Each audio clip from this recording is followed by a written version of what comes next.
Një avion holandez F-35 u ngrit me shpejtësi nga pista të martën në bazën ajrore Volkel në Holland, si pjesë e stërvitjes së përvitshme bërthamore të NATO-s, Steadfast Noon. Stërvitja e planifikuar prej kohësh e cila nuk përfshin përdorimin e bombave të vërteta bërthamore, është praktikë rutinë për organizatën e Traktatit të Atlantikut të Veriut, për të siguruar që ajo është gati të përdorë armën e saj të fundit, nëse do të jetë e nevojshme.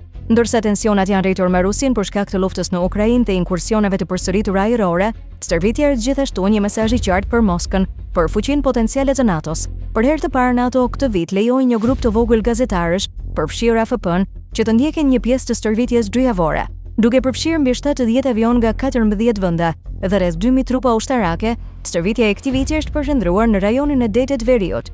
Ftesa për shtypjen ishte pjesë e distancimit të aleancës politike dhe ushtarake perëndimore nga një kulturë e thellë e sekretit ushtarak. NATO deri 4 vite më parë nuk zbulonte as emrin e stërvitjes bërthamore. Ne nuk kemi folur për këtë për një kohë të gjatë, por sigurisht që është koha të flasim tani, thot koloneli i forcave ajrore amerikane Daniel Burns, shefi i operacioneve bërthamore të NATO-s. Kjo nuk është një nxjerrje shpatash, bëhet fjalë për kryerjen me efikasitet të misionit tonë dhe demonstrimin e gamës së plotë të aftësive që ka aleanca, shton ai. Hapja e NATO-s në lidhje me aktivitetet e saj bërthamore vjen ndërsa Moska ka përshtatur retorikën e saj bërthamore në përputhje me luhatjet dhe baticat dhe spaticat e luftës në Ukrainë. Jim Stokes, drejtori i politikës bërthamore të NATO-s, këmbgul se mesazhet e shtuara të aleancës nuk janë domosdoshmërisht mesazhe për Rusinë. Bëhet fjalë për komunikimin me audiencën tonë të brendshme, thot ai.